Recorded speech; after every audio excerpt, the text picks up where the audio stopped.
Hello everyone. तो कल हमने टेस्ट नंबर जो देखा था इसमें 55 नंबर तक के क्वेश्चन देख लिए थे। अब हम रेस्ट ऑफ द क्वेश्चन जो बचे हुए हमारे वो हम कंप्लीट कर लेते हैं और लगभग 15 या 17 क्वेश्चन हमारे पिछले पेपर के छूट गए थे तो उनको भी हम इसी में कंप्लीट कर लेंगे, है ना। चलिए स्टार्ट करते हैं। तो देखिए क्वेश्चन नंबर 56 हमारा क्या कह रहा है। कह रहे 2 कथन दिए गए हैं, नीचे 2 कथन दिए गए जिनमें से एक को अभिकथन ए और दूसरे को कारण आर कहा गया है। अभिकथन ए कहता है कि जापान में बाजार आधारित लौह एवं इस्पात के कारखाने पाए जाते हैं। कारण आर कहता है कि यहाँ पर लोहे एवं कोयले के बृहत्तम भंडार की कमी है। तो कह रहे नीचे दिए गए कूट का उपयोग करके सही उत्तर का चयन कीजिए। कूट है हमारा ऑप्शन ए तथा आर दोनों सही है तथा आर ए की सही व्याख्या करता है। बी ए तथा आर दोनों सही है किंतु आर ए की सही व्याख्या नहीं करता। सी ए सही है परंतु आर गलत है। एंड डी ए गलत है परंतु आर सही है। ठीक है, चलिए क्वेश्चन नंबर की अगर हम बात करें यहाँ पर अभिकथन ए एवं देखिए आंसर की बात करें तो ऑप्शन ए यहाँ पर सही है, यानी कि ए तथा आर दोनों सही हैं एवं आर ए की सही व्याख्या करता है।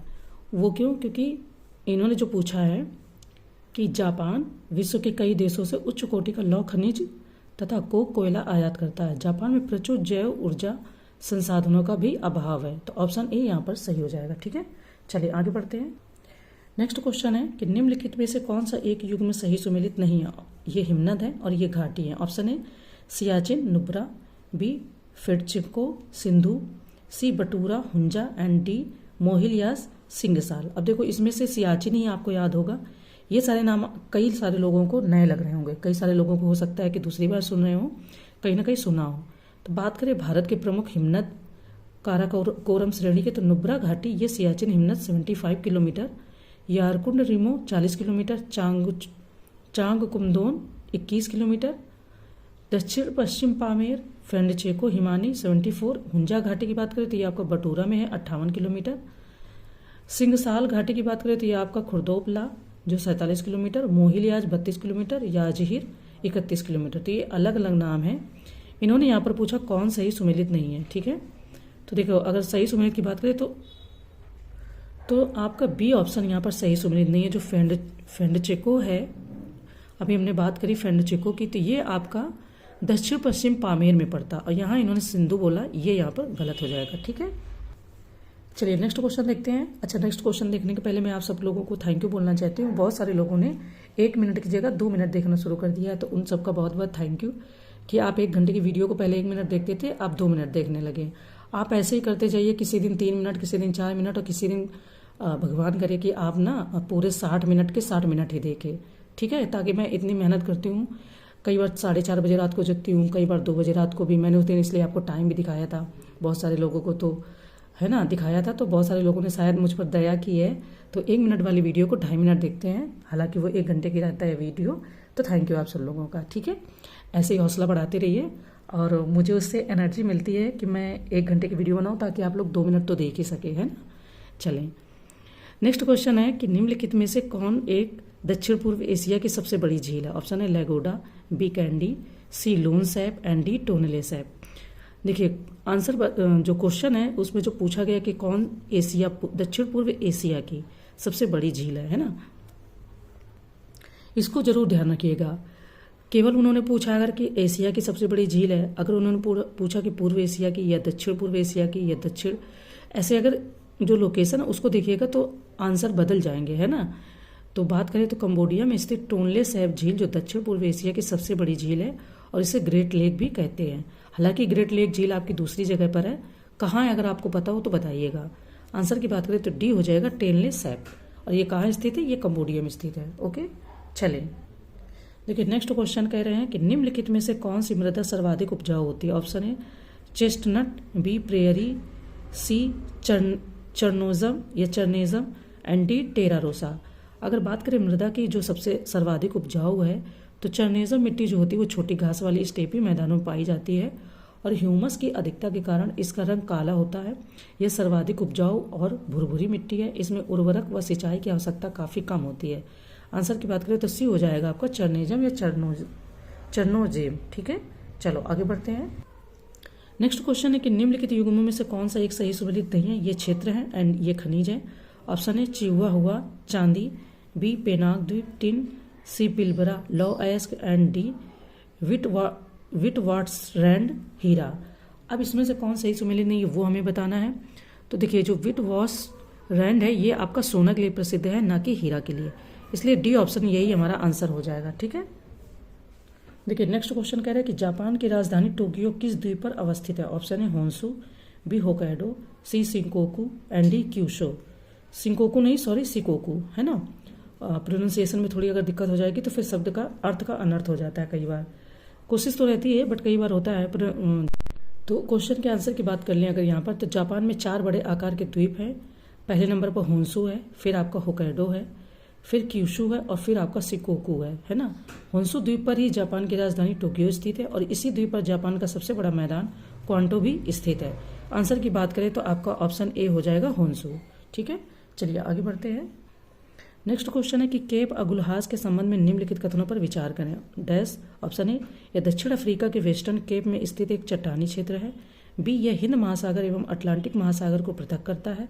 कह रहे सत्य कथन चुने। ऑप्शन ए केवल फर्स्ट, बी केवल सेकंड, सी फर्स्ट और सेकंड दोनों, डी ना तो फर्स्ट और ना ही सेकंड। बात करें अगर यहाँ पर हम केप अगुलहास के बारे में, देखिए केप अगुलहास के संबंध में आपके दोनों कथन यहाँ पर सत्य है, यानी कि सी ऑप्शन आपका यहाँ पर सत्य है, क्योंकि इन्होंने सत्य पूछा था तो दोनों ही सत्य। ये दक्षिण अफ्रीका के वेस्टर्न केप में स्थित एक चट्टानी क्षेत्र है और ये हिंद महासागर एवं अटलांटिक महासागर को पृथक करता है। ठीक है, चलो आगे बढ़ते हैं। नेक्स्ट क्वेश्चन है, कह रहे कि निम्नलिखित कथनों पर विचार करें। ऑप्शन फर्स्ट, ऑप्शन 1, सभी अक्षांश रेखाएं एक दूसरे के समानांतर होती हैं। सेकंड, सभी अक्षांश रेखाएं वृहत वृत्त होती हैं। तो कह रहे कूट की सहायता से सत्य कथन चुने। कूट है हमारा ऑप्शन है केवल फर्स्ट, बी केवल सेकंड, सी फर्स्ट और सेकंड दोनों, डी ना तो फर्स्ट और ना ही सेकंड। बात करें तो कथन फर्स्ट आपका सत्य है, सभी अक्षांश रेखाएं एक दूसरे के समानांतर होती हैं। 2 अक्षांशों के मध्य की दूरी लगभग 11 किलोमीटर होती है। कथन दूसरा आपका सत्य नहीं है, क्योंकि भूमध्य रेखा ऐसी अक्षांश रेखा है जो वृहत वृत्त है, अन्य अक्षांश रेखाएं न्यून वृत्त हैं और सभी देशांतर रेखाएं वृहत वृत्त होती है। तो इस तरीके से बात करें तो ऑप्शन ए केवल सही होगा, सेकंड आपका यहाँ पर गलत हो जाएगा। ठीक है, चलो आगे बढ़ते हैं। नेक्स्ट क्वेश्चन सूची का है। सूची फर्स्ट को सूची सेकंड से सुमिलित करें तथा नीचे दिए गए कूट की सहायता से सही उत्तर चुनिए। सूची फर्स्ट में ग्रह है और सूची सेकंड में विशेषताएं हैं। ऑप्शन है बुध सबसे कम परिभ्रमण का समय, बी अरुण मीथेन का बादल, सी बृहस्पति सर्वाधिक कक्षीय गति एंड डी वरुण लेटा हुआ ग्रह। तो अब मिलान करते हैं कूट की सहायता से कि जो ऑप्शन दिए गए क्या सही है। बात करें तो बुध आपका सर्वाधिक कक्षीय गति, जो बुध है ये आपका सर्वाधिक कक्षीय गति हो जाएगी। बृहस्पति की बात करें तो सबसे कम परिभ्रमण, ठीक है, जो बृहस्पति है वो सबसे कम परिभ्रमण। वरुण की बात करें तो ये आपका हो जाएगा मीथेन का बादल और अरुण की बात करें तो ये हो जाएगा लेटा हुआ ग्रह। ठीक है, इस तरीके से आंसर की बात करते हैं। देखिए तो इस तरीके से जो आंसर हो जाएगा वो हो जाएगा आपका ऑप्शन सी। ठीक है, सारी चीजें समझ में आ गई, मैंने बता दिया, टिक भी कर दिया और आंसर भी बता दिया। चलो अब आगे बढ़ते हैं। देखिए नेक्स्ट क्वेश्चन भी सूची का है। सूची फर्स्ट को सूची सेकंड से सुमेलित करना तथा नीचे दिए गए कूट की सहायता से सही उत्तर चुनना है। सूची फर्स्ट में असंबद्धता है और सूची सेकंड में अवस्थिति है। अब ये हम पढ़ते रहते हैं ना, एनसीईआरटी में भी पढ़ते हैं पृथ्वी के बारे में, जो अर्थ के बारे में देते हैं। ऑप्शन है कोनराड बाह्य कोर एवं आंतरिक कोर, सी मोह आंतरिक क्रस्ट एवं बाह्य मेटल, सी रेपिटी बाह्य क्रस्ट एवं आंतरिक क्रस्ट एंड डी लेहमैन बाह्य मेंटल एवं आंतरिक मेंटल। ठीक है, मेंटल। तो अब इनको मिलान करते हैं, ये हम लोग पढ़ते रहते हैं। कोनराड की बात करें तो ये आपका बाह्य क्रस्ट एवं आंतरिक क्रस्ट से हो जाएगा। ठीक है, बाह्य क्रस्ट एवं आंतरिक क्रस्ट यानी कि A3 हो जाएगा। मोह की बात करें, देखिए अगर मोह असंबद्धता की बात करें तो मोह आपका आंतरिक क्रस्ट एवं बाह्य मेटल में होता है ना। क्या हो जाएगा मोह के लिए? आंतरिक क्रस्ट एवं बाह्य मेटल, यानी कि B2 हो जाएगा, A3B2। इसके बाद में अगर बात करें रेपिटी की तो ये बाह्य मेटल एवं आंतरिक मेटल में, बाह्य मेटल एवं आंतरिक मेटल में, और लेमैन आपका हो जाएगा बाह्य कोर एवं आंतरिक कोर में। ठीक है, तो इस तरीके से आंसर की बात करें तो A3 देखिए पहले ही हमने देख लिया, A3 B2 C4 and D1, A3 B2 C4 and D1। तो A ऑप्शन यहाँ पर हमारा सही हो जाता है। ठीक है, चलो नेक्स्ट क्वेश्चन देखते हैं। नेक्स्ट क्वेश्चन है कि होस्ट पर्वत का निर्माण होता है डैश। ऑप्शन है 2 भ्रंशों के किनारे के स्तंभ यथावत रहे एवं बीच का स्तंभ ऊपर उठ जाए, बी 2 भ्रंशों के बीच का स्तंभ यथावत रहे एवं किनारे के स्तंभ नीचे धंस जाए, सी 2 भ्रंशों के बीच का स्तंभ यथास्थिति ही रहे परंतु किनारे के दोनों स्तंभ ऊपर उठ जाए, एंड डी उपरोक्त में से कोई नहीं। तो होस्ट पर्वत की अगर यहाँ पर बात करें तो इस पर्वत का जो निर्माण तब होता है जब दो भ्रंशों के किनारे के स्तंभ यथावत रहे एवं बीच का स्तंभ ऊपर उठ जाता है। जर्मनी का हॉर्स पर्वत होस्ट पर्वत का उदाहरण है। जब दो भ्रंशों के बीच का स्तंभ यथावत रहता है तथा किनारे के स्तंभ नीचे धंस जाए तो ब्लॉक पर्वत का निर्माण होता है।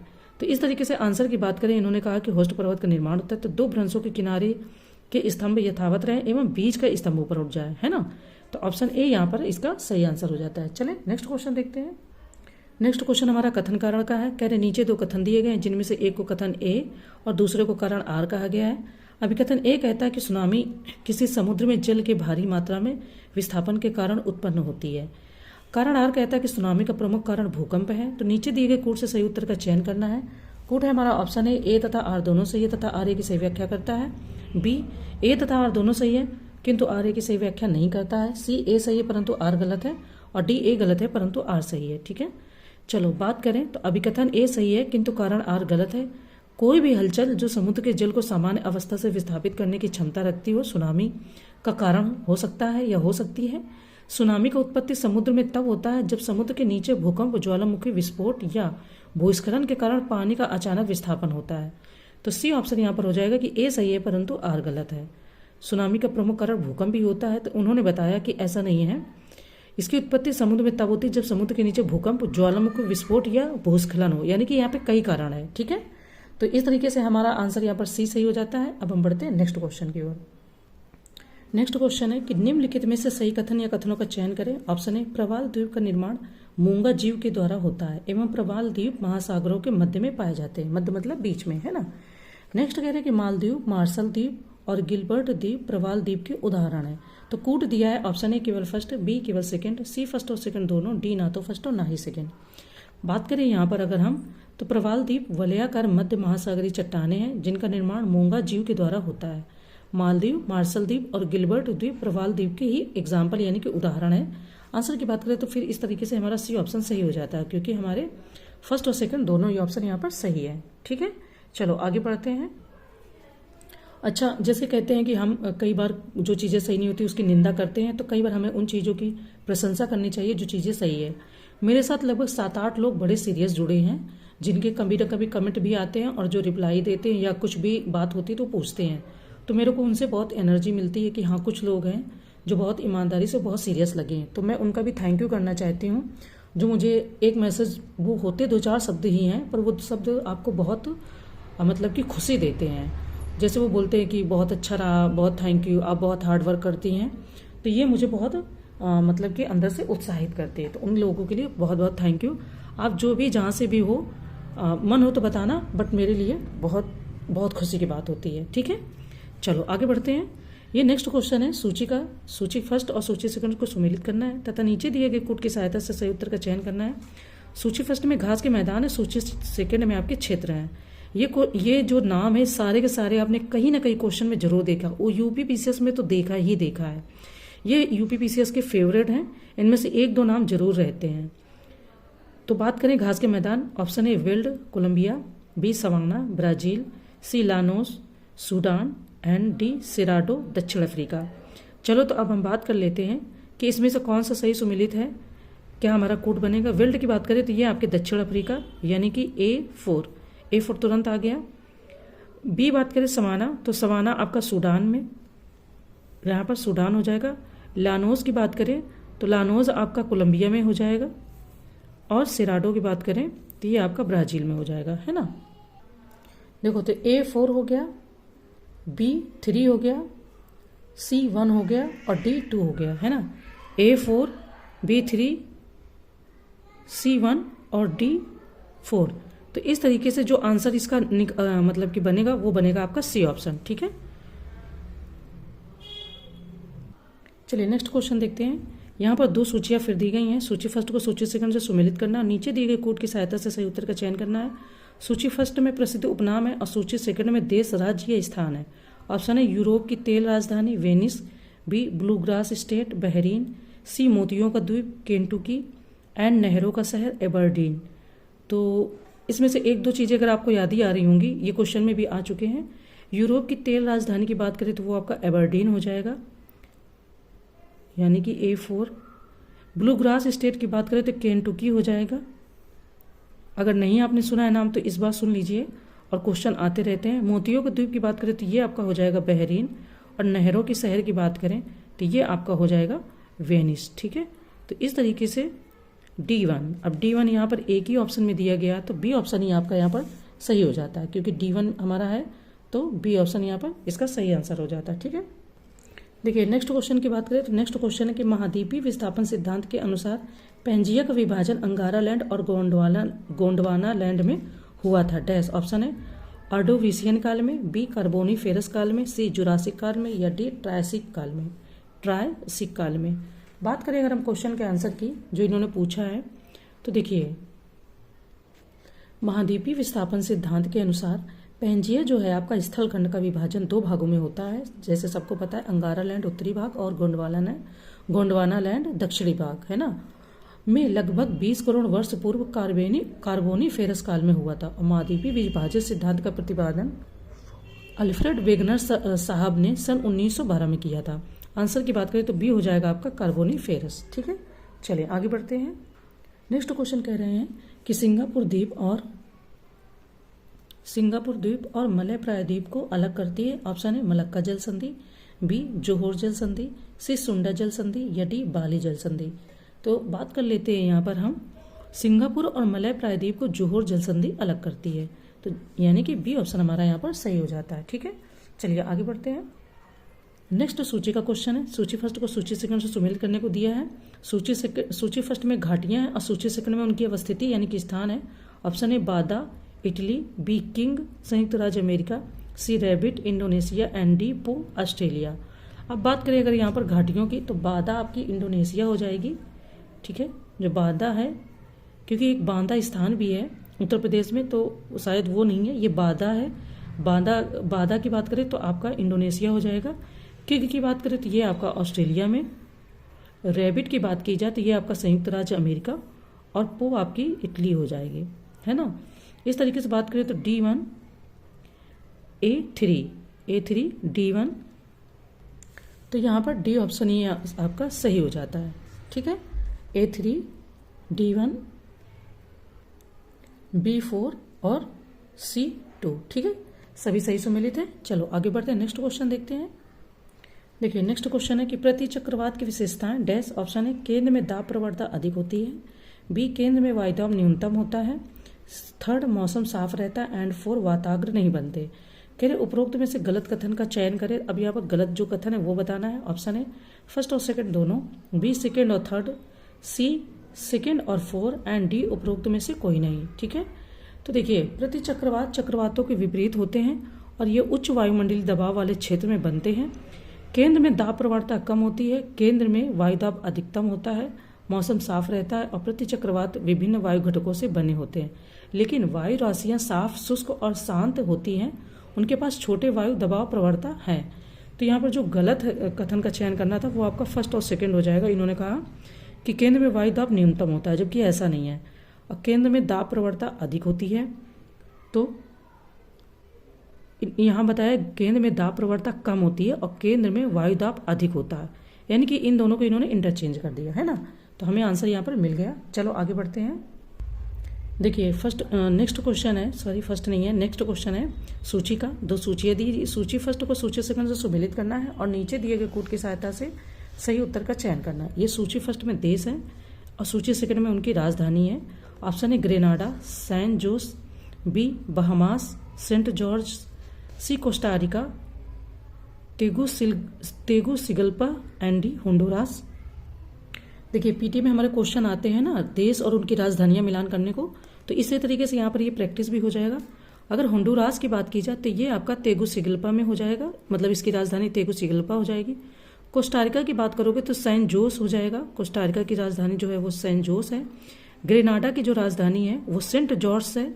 सैन जोस और सेंट जॉर्ज दोनों में थोड़ा सा कंफ्यूजन हो सकता है। बहामास आपका हो जाएगा नसाओ। ठीक है, तो इस तरीके से मिलान की बात करें तो ए सेकंड और बी 4, है ना। तो यहाँ पर मिलान कर लेते हैं ए सेकंड और बी 4, यानी कि बी ऑप्शन हमारा इस क्वेश्चन का सही आंसर हो जाता है। ठीक है, चले आगे बढ़ते हैं। देखिए नेक्स्ट क्वेश्चन है कि निम्नलिखित में से इजराइल के संदर्भ में गलत कथन का चयन करें। डैश। ऑप्शन फर्स्ट, रोम सागर के पश्चिमी तट पर स्थित है। सेकंड, इसकी राजधानी यरूशलेम में अवस्थित है। थर्ड, उत्तरी भाग में भूमध्य सागरीय जलवायु पाई जाती है। एंड फोर, जॉर्डन नदी रिफ्ट घाटी में स्थित है। कूट दिया है केवल थर्ड, बी केवल सेकंड, सी केवल फर्स्ट एंड डी केवल फोर। अब हमें बताना कि इसके संदर्भ में कौन सा कथन गलत है। ठीक है, देखिए सबसे पहले बात करें, इजराइल रोम सागर के पूर्वी तट पर स्थित है। इन्होंने बोला कि पश्चिमी तट पर। अब ये जो शब्द है पश्चिमी तट, यही इसको गलत कर देता है ना। इसकी राजधानी यरूशलेम में अवस्थित है। इजराइल के उत्तरी भाग में भूमध्य सागरीय जलवायु पाई जाती है और जॉर्डन नदी रिफ्ट घाटी में स्थित है। तो तीनों ऑप्शन सही हैं, बस फर्स्ट ऑप्शन आपका यहाँ पर गलत है, विच मीन्स कि सी ऑप्शन आपका यहाँ पर गलत हो जाता है। देखिए नेक्स्ट क्वेश्चन है कि निम्नलिखित में से किसे थालवेग नियम के द्वारा अंतर्राष्ट्रीय सीमा के रूप में अंकित किया गया है। ऑप्शन है सर क्रीक, बी झेलम नदी, सी फरक्का बैराज एंड डी उपरोक्त सभी। बात करें तो कच्छ के रन में कई क्रीक सागरीय जल की अंतःस्थलीय प्रवेशिकाएं पाई जाती हैं, जैसे गोदिया, कोरी इत्यादि।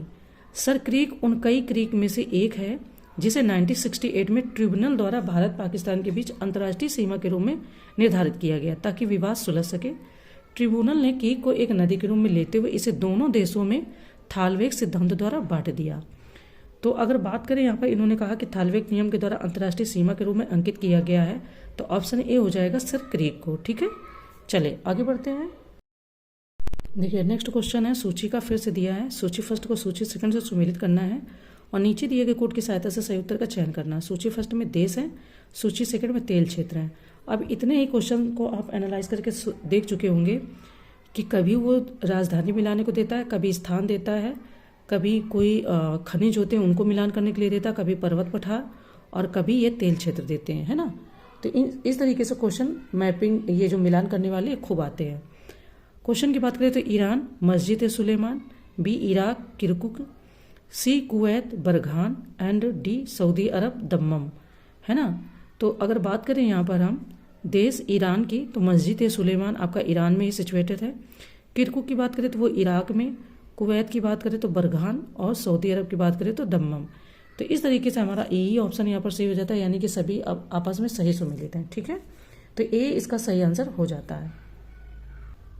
देखिए नेक्स्ट क्वेश्चन है कि लापलाटा के मैदान के संदर्भ में निम्नलिखित कथनों में से कौन सा से असत्य है बताना। ऑप्शन ए फर्स्ट, इस मैदान का निर्माण ओरिनीको तथा उनकी सहायक नदियों द्वारा किया गया है। सेकंड, इस मैदान में पंपास नामक शीतोष्ण घाट के मैदान पाए जाते हैं। तो कूट दिया है ऑप्शन ए केवल फर्स्ट, बी केवल सेकंड, सी फर्स्ट और सेकंड दोनों, डी ना तो फर्स्ट और ना ही सेकंड। बात करें यहाँ पर अगर हम, तो ऑप्शन ए केवल हमारा यहाँ पर सही है। क्यों सही है, बात कर लेते हैं। देखिए कह रहे हैं कि लापलाटा का मैदान दक्षिण अमेरिका महाद्वीप में ब्राजील पठार के दक्षिण में स्थित है और इस मैदान का निर्माण पराना तथा पराग्वे तथा उनकी सहायक नदियों द्वारा किया जाता है ना। इन्होंने पूछा था कि कौन सा इसमें असत्य है, तो ऑप्शन ए असत्य, क्योंकि इन्होंने कहा कि ओरिनीको नदी, ओरिनीको तथा उसकी सहायक नदी, जबकि पराना और पराग्वे नदी द्वारा उनकी सहायक मतलब पराना और पराग्वे की सहायक नदियों द्वारा इसका निर्माण किया गया है। तो इसलिए फर्स्ट असत्य है। इस मैदान में शीतोष्ण घास के मैदान पाए जाते हैं जिन्हें हम पंपास कहते हैं, यानी कि सेकेंड ऑप्शन हमारा यहाँ पर सही है, फर्स्ट यहाँ पर गलत है। ठीक है, बट गलत पूछा इसलिए ऑप्शन ए सही हो जाता है। नेक्स्ट क्वेश्चन है कि सूची फर्स्ट को सूची सेकंड से सुमेलित करें तथा नीचे दिए गए कोड की सहायता से सही उत्तर का चयन करें। सूची फर्स्ट में पत्तन और बंदरगाह है, सूची सेकंड में देश है। Option A Matadi Nigeria, B Port Harcourt Congo गणतंत्र जायरे, सी मीना अल अहमदी मिस्र एंड डी सिकंदरिया कुवैत। अब हमको इनको मिलान करना है। यहाँ पर बात करें इस तरीके से, तो मतादी कांगो गणतंत्र जायरे ये आपका सही सुमेलित हो जाएगा। पोर्ट हरकोट की बात करें तो ये आपका नाइजीरिया हो जाएगा। मीना अल अहमदी की बात करें तो ये आपका कुवैत हो जाएगा और सिकंदरिया तो ये आपका मिस्र हो जाएगा। आंसर की बात करें यहाँ पर तो सी ऑप्शन आपका यहाँ पर सही हो जाता है। चलिए हम देखते हैं नेक्स्ट क्वेश्चन को। देखिए नेक्स्ट क्वेश्चन है कि निम्नलिखित में से कौन सा एक नगर मकर रेखा पर स्थित है। ऑप्शन है क्विटो, बी कराकस, सी साओ पोलो या डी जॉर्ज टाउन। बात करें अगर हमें यहाँ पर, तो साओ पोलो ब्राजील का सर्वाधिक घना और सबसे बड़ा नगर है जो मकर रेखा पर स्थित है। यहाँ संसार की सबसे बड़ी कहवा मंडी है और यह ब्राजील का एक महत्वपूर्ण औद्योगिक प्रदेश भी है। बात करें तो साओ पोलो आपका यहाँ पर आंसर हो जाएगा, यानी कि सी। ठीक है, चलो आगे बढ़ते हैं। नेक्स्ट क्वेश्चन हमारा सूची का है। सूची फर्स्ट को सूची सेकंड से सुमेलित करना है तथा नीचे दिए कोड की सहायता से सही उत्तर का चयन करना। सूची फर्स्ट में कोयला उत्पादक क्षेत्र हैं।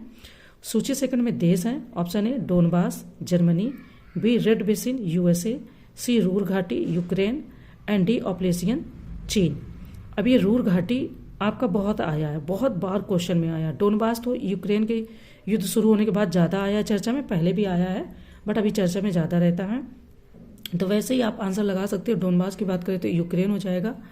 अगर रूर घाटी कभी भी आता है तो ये आपका ऑब्वियसली जर्मनी हो जाता है। अपलेशियन की यहाँ पर अगर बात की जाए तो ये आपका यूएसए हो जाएगा और रेड बेसिन तो आपका ये चीन हो जाएगा, है ना। तो आंसर की बात करें यहाँ पर हम, यानी जो कोट है मिलान किया है हमने, तो यहाँ पर जो आंसर आपका बनेगा वो बी बनेगा, A3, B4, C1 and D2। Okay, I hope सारी चीज़ें सही से समझ में आ गई। मैंने सारे टिक भी लगा दिए और यहाँ पर कोट में भी इसलिए बता देती हूँ कि अगर यहाँ कुछ ना भी लगे सही से टिक, आपको ना समझ में आए तो फिर आप यहाँ से समझ लो। ठीक है, चलो आगे बढ़ते हैं। देखिए नेक्स्ट क्वेश्चन पूछ रहे हैं कि उत्तरी अमेरिका की सर्वोच्च चोटी अवस्थित है। ऑप्शन है रॉकी श्रेणी में, बी अपलेशियन श्रेणी में, सी अलास्का श्रेणी में या डी कास्केड श्रेणी में। तो बात करें तो उत्तरी अमेरिका की सर्वोच्च चोटी माउंट मैकिनले जो 6194 मीटर अलास्का श्रेणी में अवस्थित है। तो आंसर आपका फिलहाल यहाँ मिल गया सी। रॉकी श्रेणी की सर्वोच्च चोटी माउंट एल्बर्ट तथा अपलेशियन श्रेणी की सर्वोच्च चोटी माउंट मिचेल है। ओके, चलो आगे बढ़ते हैं। नेक्स्ट है हमारा कि निम्नलिखित कथनों में से कौन सा एक असत्य है। अब यहाँ पर असत्य बताना है। ऑप्शन ए यूरोप की सबसे बड़ी झील लेडो जेस्कोए है, बी यह खारे पानी की झील है, सी यह हिमानीकृत झील है एंड डी यह रूस में अवस्थित है। बात करें यहाँ पर अगर क्वेश्चन की, तो यूरोप की सबसे बड़ी झील आपकी लेडो जेस्कोए एक मीठे पानी की हिममूल की झील है और यह ओजेरा रूस में अवस्थित है। तो जो इन्होंने असत्य पूछा यह बी हो जाएगा कि यह खारे पानी की नहीं बल्कि मीठे पानी की झील है। ठीक है, चलिए आगे बढ़ते हैं। नेक्स्ट क्वेश्चन हमारा है कि निम्नलिखित में से कौन से एक युग में सही सुमेलित नहीं है। यहाँ पर भी नहीं है पूछा है। ये पवनों के नाम है और ये स्थान है। ऑप्शन है brickfielder Australia, B haboob Iran, C yoma Japan and D khamsin मिस्र। बात करें यहाँ पर हम कि इसमें से कौन सा सही सुमेलित नहीं है। हबूब एक मजबूत रेतीला तूफान है जो सूडान के दक्षिणी किनारे पर होता है। तो हबूब जो आपका बी ऑप्शन है ये यहाँ पर गलत है। ये ईरान में नहीं है बल्कि दक्षिणी सूडान में मतलब कि नाम इसका लिया जाता है या फेमस है दक्षिणी सूडान। ठीक है, चलें तो आपको आंसर पता चल गया और क्योंकि नहीं पूछ रहा इसलिए हमको वही बताना था। चलिए आगे बढ़ते हैं। नेक्स्ट क्वेश्चन कह रहे हैं कि ड्रमलिन के निर्माण में निम्न में से कौन सा कारक उत्तरदायी है। ऑप्शन है जल या नदी, बी हिमानी, सी पवन या डी इनमें से कोई नहीं। बात करें तो ड्रमलिन का आकार उल्टी नौका के समान होता है और जब हिमानियों के तलष्ट हिमोड़ का थोड़े थोड़े समय पर गुंबदाकार टीलों के रूप में जमाव होता है तो उससे बनने वाली स्थलाकृतियों को ड्रमलिन कहते हैं, है ना। तो बात करें तो बी ऑप्शन आपका यहाँ पर हो जाएगा। आगे बढ़ते हैं। देखिए नेक्स्ट क्वेश्चन कह रहा है कि निम्नलिखित देशों में से किस देश की समुद्री तटरेखा नहीं है। Option A Liberia, B Bolivia, C Uruguay and D Angola. बात करें तो जिन देशों की समुद्री तटरेखा नहीं पाई जाती उन्हें भू आवेशित या मतलब कि बंद देश कहते हैं। बोलीविया एक भू आवेशित देश है जो दक्षिण अमेरिका में स्थित है और दक्षिण अमेरिका के एक अन्य भू आवेशित देश और बात करें तो पराग्वे है। तो इस तरीके से आंसर की बात करें तो वो आपका हो जाएगा बोलीविया। अगर बोलीविया नहीं होता पराग्वे होता तो फिर वो आपका आंसर पराग्वे हो जाता। चलिए आगे बढ़ते हैं। नेक्स्ट क्वेश्चन है कि निम्न कथनों पर विचार कीजिए। ऑप्शन फर्स्ट, विश्व के अधिकांश प्लेसर निक्षेप दक्षिण पूर्व एशिया में फैले हैं। सेकंड, विश्व में प्राप्त होने वाली टिन का अधिकांश प्लेसर निक्षेपों से प्राप्त होता है। कह सत्य कथन या कथनों का चयन करें। ऑप्शन ए केवल फर्स्ट, बी केवल सेकंड, सी फर्स्ट और सेकंड दोनों, डी ना तो फर्स्ट और ना ही सेकंड। बात करें क्वेश्चन की तो आपका सी ऑप्शन सही है, यानी कि दोनों ही ऑप्शन यहाँ पर सही है। विश्व के अधिकांश प्लेसर निक्षेप दक्षिण पूर्व एशिया में फैले हैं और विश्व में प्राप्त होने वाली टिन का अधिकांश प्लेसर निक्षेपों से प्राप्त होता है। प्लेसर निक्षेप रिवर बेड्स में पाए जाते हैं। ठीक है, देखिए नेक्स्ट कह रहे हैं कि निम्नलिखित जनजातियों में से कौन सी एक विषुवत रेखीय अफ्रीका के कांगो बेसिन के वर्षा वनों में रहने वाली जनजाति। ऑप्शन है Pygmy, B Zulu, C Bora and D Bantu. देखिए बात करें तो विषुवत रेखीय अफ्रीका के कांगो बेसिन के वर्षा वनों में रहने वाली जनजाति पिग्मी है और यह शिकारी जनजाति है। आंसर की बात करें तो ऑप्शन ए हो जाएगा पिग्मी। ठीक है, देखिए नेक्स्ट क्वेश्चन है कि निम्नलिखित में से कौन सा से मेघ गर्जन के प्रमुख कारण है। ऑप्शन ए संघनन, बी उच्च ताप एवं आर्द्रता, थर्ड ऊर्ध्वाधर हवा। तो कह रहे कूट की सहायता से सही उत्तर का चयन करें। ऑप्शन ए कूट में दिया फर्स्ट और थर्ड, बी फर्स्ट और सेकेंड, सी सेकेंड और third and D first second और थर्ड।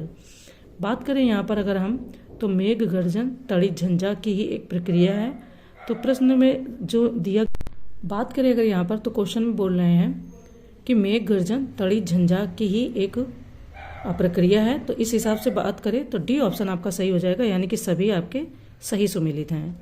ठीक है, देखिए नेक्स्ट क्वेश्चन है कि पृथ्वी की आंतरिक दशाओं की जानकारी प्राप्त करने में प्राकृतिक स्रोत के रूप में नहीं है। ऑप्शन है ज्वालामुखी, उद्गार, बी भूकंपीय तरंगे, सी घनत्व एंड डी गुरुत्वाकर्षण बल।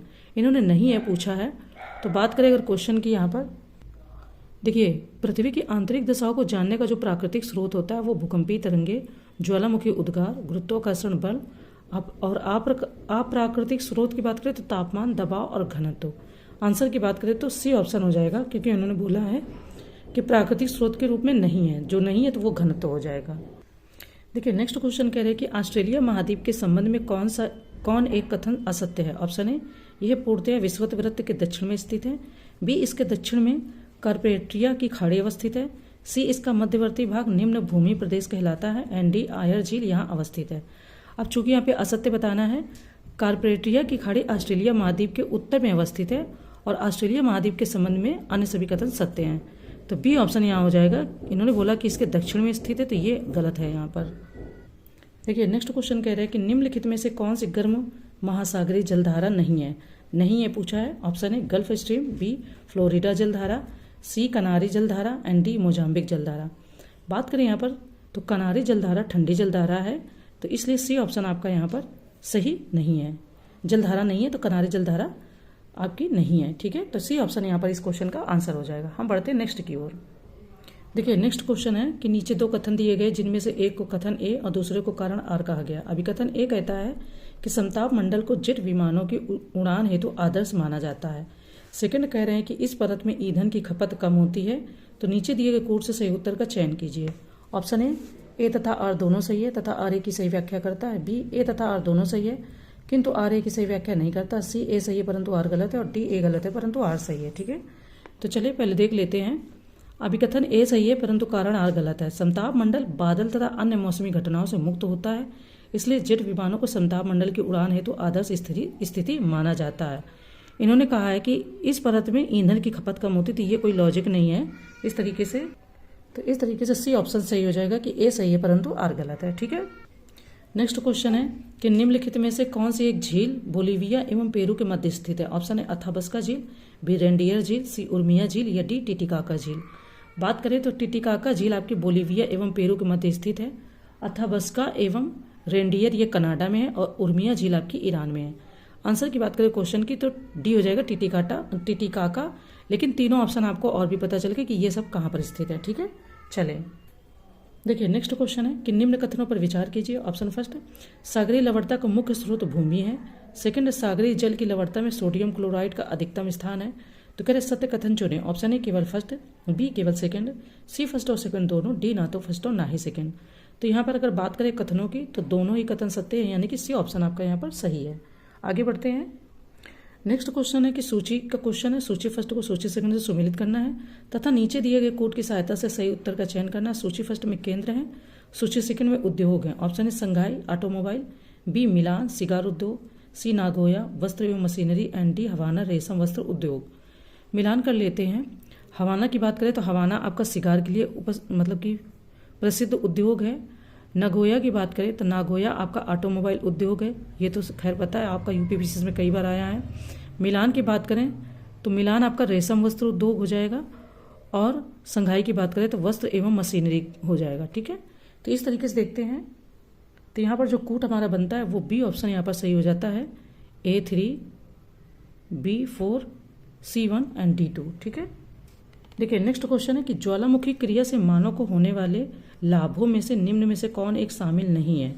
ऑप्शन है प्राकृतिक सुरक्षा वाल्व, बी बहुमूल्य खनिजों की प्राप्ति, सी भूतापीय ऊर्जा एंड डी विस्थापन। अब कह रहे हैं कौन सा एक शामिल नहीं है इसमें, वो बताना है। देखिए विस्थापन ज्वालामुखी क्रिया के कारण मानव को होने वाली हानि है, तो इसलिए ये आपका उसमें शामिल नहीं है। ठीक है, चलो आगे बढ़ते हैं। नेक्स्ट है कि निम्न राष्ट्रों में से किसमें मानक समय रेखाओं की संख्या अधिकतम है। ऑप्शन है रूस, बी संयुक्त राज्य America, C France and D Australia. बात करें अगर यहाँ पर, तो फ्रांस के विभिन्न अधिकृत क्षेत्रों को जोड़ते हुए उसके मानक समय रेखाओं की संख्या 12 है, जबकि रूस में 11, यूएसए में 7 तथा ऑस्ट्रेलिया में 3 मानक समय रेखाएं हैं। तो सी हो जाएगा फ्रांस आपका। ठीक है, चलो आगे बढ़ते हैं। नेक्स्ट कह रहे हैं कि जकारू है डैश एक भेड़ का प्रकार, बी एक प्रकार का पक्षी जो उड़ नहीं सकता, सी एक प्रकार की घास, एंड डी ऑस्ट्रेलिया में भेड़ पालन केंद्रों पर कार्य करने वाले लोग। बात करें तो जकारू आपके ऑस्ट्रेलिया में भेड़ पालन केंद्रों पर कार्य करने वाले लोगों को कहा जाता है। ऑस्ट्रेलिया में विश्व की सर्वाधिक भेड़ें पाई जाती हैं और यहाँ मेरिनो जाति की भेड़ों में से सबसे अच्छी किस्म की ऊन प्राप्त होती है। तो बात करें यहाँ पर, तो डी हो जाएगा आपका ऑस्ट्रेलिया में भेड़ पालन केंद्रों पर कार्य करने वाले लोग, जिन्हें हम जकारू, हम नहीं मतलब जकारू नाम प्रसिद्ध है, जकारू ये होते हैं। ठीक है, चलो आगे बढ़ते हैं। नेक्स्ट क्वेश्चन है कि निम्नलिखित कथनों पर विचार करें। ऑप्शन है स्वर्णिम त्रिकोण दक्षिण पूर्व एशिया का अफीम उत्पादक क्षेत्र है। सेकेंड, बरमूडा त्रिकोण दक्षिण प्रशांत महासागर में स्थित एक क्षेत्र है। उपरोक्त में से सत्य कथन या कथनों का चयन करना है। ऑप्शन है केवल फर्स्ट, बी केवल सेकंड, सी फर्स्ट और सेकंड दोनों, डी ना तो फर्स्ट और ना ही सेकंड। बात करें तो कथन एक सत्य है और कथन सेकंड आपका असत्य है। बरमूडा त्रिकोण जो है वो उत्तर पश्चिम अटलांटिक महासागर में स्थित है और त्रिकोणीय समुद्री क्षेत्र है। इसमें मियामी, दक्षिणी फ्लोरिडा, बरमूडा और प्यूर्टो रिको सम्मिलित है। आंसर की बात करें तो ऑप्शन ए केवल यहाँ पर सत्य हो जाता है। आगे बढ़ते हैं, नेक्स्ट क्वेश्चन देखते हैं। नेक्स्ट हमारा सूची का है। फिर सूची फर्स्ट को सूची सेकंड से सुमेलित करना है और नीचे दिए गए कोड से सही उत्तर का चयन करना है। सूची फर्स्ट में देश है, सूची सेकंड में उनकी राजधानी है। ऑप्शन है तुर्कमेनिस्तान, ताशकंद, बी उज्बेकिस्तान, अस्खा या Ashkhabad, C Kyrgyzstan, Bishkek, and D Tajikistan, Dushanbe. ये यूपीएससी का रिपीट एकदम एज इट इज क्वेश्चन है। आंसर की बात करें तो बी ऑप्शन आपका सही हो जाएगा। इट मीन्स कि तुर्कमेनिस्तान अस्काबाद हो जाएगा, उज्बेकिस्तान आपका जो उसकी राजधानी वो ताशकंद है, किर्गिस्तान की बात करें तो इसकी बिश्केक है और ताजिकिस्तान की दुशांबे है। ठीक है, ये यूपीएससी का रिपीटेड 2019 का क्वेश्चन है, एकदम जस्ट इसी तरीके से आया था। ठीक है, चलो आगे बढ़ते हैं। देखिए नेक्स्ट है कि निम्नलिखित में से कौन सा से स्थलावृत देश है या हैं। ऑप्शन है दक्षिणी सूडान, बी बोलीविया, सी थर्ड स्विट्जरलैंड। तो कोड दिया है, ऑप्शन है फर्स्ट और सेकंड, बी सेकंड और थर्ड, सी फर्स्ट और third, and D first, second और थर्ड। बात करें यहाँ पर तो जो स्थलाकृत देश पूछ रहे हैं वो आपके सभी, यानी कि डी ऑप्शन यहाँ पर सही हो जाता है। ठीक है, चलो आगे बढ़ते हैं। नेक्स्ट क्वेश्चन कह रहे हैं कि निम्नलिखित में से कौन सा युग्म सही सुमेलित नहीं है। अब यहाँ पर सही सुमेलित नहीं है पूछा है। ये है स्थानीय पवन, ये देश हैं। ऑप्शन है Yoma Japan, B nor'wester New Zealand, C blizzard Canada, and black roller Argentina. अब इसमें से कौन सा सही सुमेलित नहीं है, ये स्थानीय नाम है। तो ब्लैक रोलर उत्तरी अमेरिका के विशाल मैदान में उत्तर पश्चिम में बहने वाली गर्म एवं शुष्क धूल भरी पवन है। तो बात करें तो डी आपका जो ब्लैक रोलर है ये गलत सुमेलित है, क्योंकि ये अर्जेंटीना में नहीं है, ये आपका उत्तरी अमेरिका में है। ठीक है, तो नॉर्थ अमेरिका कर लो, है शॉर्ट में मैंने कर दिया। चलो आगे बढ़ते हैं। नेक्स्ट क्वेश्चन है कि निम्नलिखित द्वीपों में से कौन सा एक माइक्रोनेशिया के अंतर्गत नहीं आता। ऑप्शन है Marshall, B Tonga, C Caroline, and D Gilbert. बात करें यहाँ पर तो माइक्रोनेशिया द्वीप समूह में 4 द्वीप समूह सम्मिलित है, कैरोलिन, गिलबर्ट, मैरियाना तथा मार्शल। जो नहीं आता है वो आपका हो जाएगा टोंगा। ठीक है, चलो आगे बढ़ते हैं। नेक्स्ट हमारा क्वेश्चन है कि ओसेनिया का सबसे बड़ा व सबसे छोटा देश है, क्रमशः बताना है। ऑप्शन है न्यूजीलैंड तथा वन्नुआतु, बी ऑस्ट्रेलिया तथा फिजी, सी ऑस्ट्रेलिया तथा नौरू, एंड डी न्यूजीलैंड तथा फिजी। अब हमें बताना है, तो देखिए प्रशांत महासागर तथा इसके आसपास फैले द्वीपों जैसे Australia, New Zealand, Micronesia, Melanesia, Polynesia इत्यादि को ओसेनिया में सम्मिलित किया जाता है। ओसेनिया का सबसे बड़ा द्वीप ऑस्ट्रेलिया तथा सबसे छोटा नौरू है। बात करें तो सी ऑप्शन आपका यहाँ पर हो जाएगा, ऑस्ट्रेलिया तथा नौरू। ठीक है, चलो आगे बढ़ते हैं। देखिए नेक्स्ट क्वेश्चन हमारा सूची का है। सूची फर्स्ट को सूची सेकंड से सुमेलित करना है तथा नीचे दी गई कोड की सहायता से सही उत्तर चुनना है। सूची फर्स्ट में खनन केंद्र है, सूची सेकंड में उनकी अवस्थिति है। ऑप्शन है Hidalgo Canada, B British Columbia Mexico, C Mount Isa Guinea, and D बोको ऑस्ट्रेलिया। अब हमें इनको मिलान करना और बताना है। हिडाल्गो की बात करें तो ये आपका मैक्सिको हो जाएगा। ठीक है, ब्रिटिश कोलंबिया तो ये आपका कनाडा हो जाएगा, ये तो सबको ही पता होगा। माउंट ईसा की बात करें तो ये आपका ऑस्ट्रेलिया हो जाएगा और बोको आपका गिनी हो जाएगा। तो इस तरीके से आंसर की बात करें कि जो कूट हमारा मिलान करने में क्या होगा, तो इसका जो कूट हो जाएगा वो हो जाएगा सी ऑप्शन। ठीक है, चलो आगे बढ़ते हैं। कह रहे हैं नीचे दो कथन दिए गए हैं, जिनमें से एक को अभिकथन ए और दूसरे को कारण आर कहा गया है। अभिकथन ए कहता है कि शीतोष्णकटिबंधीय चक्रवातों की सक्रियता तथा जेट स्ट्रीम में गहरा संबंध होता है। कारण आर कह रहा है कि जब धरातलीय शीतोष्णकटिबंध चक्रवातों के ऊपर क्षोभमंडलीय जेट स्ट्रीम की स्थिति होती है तो ये चक्रवात अधिक प्रबल हो जाते हैं। अब क्या ये जो बात कह रहे हैं सही है, इसको जांचते हैं, इसकी सत्यता को देखते हैं। वैसे जब मैं बता रही हूँ तो आप पहले एक बार गेस करो कि आपके हिसाब से क्या होगा। अगर आपको पता है तो कंफर्म बता दोगे, नहीं पता तो गेस भी कर सकते हो। पहले आप गेस करो, गेस करने के बाद बताओ कि क्या होना चाहिए। कूट की बात करें तो ऑप्शन ए तथा आर दोनों सही है, आर ए की सही व्याख्या करता है। बी ए तथा आर दोनों सही है किंतु आर ए की सही व्याख्या नहीं करता। सी ए सही है परंतु आर गलत है, और डी ए गलत है परंतु आर सही है। अब देखते हैं इसमें कौन सही है कौन गलत है। अभिकथन ए तथा कारण आर दोनों सही हैं और कारण ए अभिकथन ए की सही व्याख्या भी करता है, तो ऑप्शन ए यहाँ पर सही हो जाता है। ठीक है, चलो नेक्स्ट देखते हैं। नेक्स्ट है कि निम्नलिखित में से कौन सा से एस्किमो जनजाति से संबंधित। ऑप्शन है kayak, B igloo, C reindeer and D harpoon. बात करें कूट दिया है, ऑप्शन ए सेकंड तथा थर्ड, बी फर्स्ट तथा third, C first second third and D उपरोक्त सभी। देखिए जो हार्पून है वो शिकार हेतु हथियार, रेंडियर हिरन की एक प्रजाति है, इग्लू बर्फ का एक बना हुआ घर होता है, इग्लू तो पता ही है, कयाक सील मछली की खाल से बनी नाव। तो कह रहे हैं कि सभी उत्तरी अमेरिका के मूल निवासी एस्किमो से संबंधित है, यानी उपरोक्त सभी हो जाएगा। ठीक है, डी ऑप्शन आपका सही हो जाएगा। देखिए नेक्स्ट कह रहे हैं कि मूरलैंड कहाँ पर अवस्थित एक मध्यवर्ती उच्च भूमि। ऑप्शन है संयुक्त राज्य America, B Great Britain, C Canada and D रूस। तो बात करें अगर मूरलैंड की, तो मूरलैंड आपका ग्रेट ब्रिटेन में अवस्थित एक मध्यवर्ती उच्च भूमि है और इसे मूरलैंड कहा जाता है क्योंकि यहाँ पेड़ नहीं पाए जाते हैं। आंसर की बात करें तो बी ऑप्शन आपका हो जाएगा ग्रेट ब्रिटेन। देखिए हमने 110 तक यहाँ अटेंड कर लिए, अब हमारे इस टेस्ट सीरीज में केवल 40 क्वेश्चन बचे हैं, लेकिन जैसा मैंने बताया था कि उस पेपर में हमारे 10 से 12 क्वेश्चन रह गए थे, तो हम लास्ट में उनको सम्मिलित कर लेंगे और ये हमारा जो वीडियो है कंप्लीट होता है। आई होप आप लोगों को इससे बहुत हेल्प मिल रही होगी। अगर मिल रही है तो प्लीज़ मुझे कमेंट में ज़रूर बताएं, जिससे मुझे बहुत अच्छा लगता है कि हाँ मैं कुछ कर रही हूँ तो किसी के काम तो आ रही हूँ ना। विद्या ऐसी चीज़ है, बर्बाद तो कभी नहीं जाती और आपके स्तर को या समाज में किसी भी स्तर को बढ़ाती रहती है। विद्या से कभी किसी का नुकसान नहीं होता है। अन्य और जो कार्य होते हैं उनसे कभी कभी नुकसान भी हो जाता है, पर विद्या से कभी नुकसान नहीं होता है ना। चलो तो आप पढ़ते रहो, तैयारी करते रहो अच्छे से और अपना ख्याल रखो। मिलेंगे नेक्स्ट वीडियो में, तब तक के लिए थैंक यू।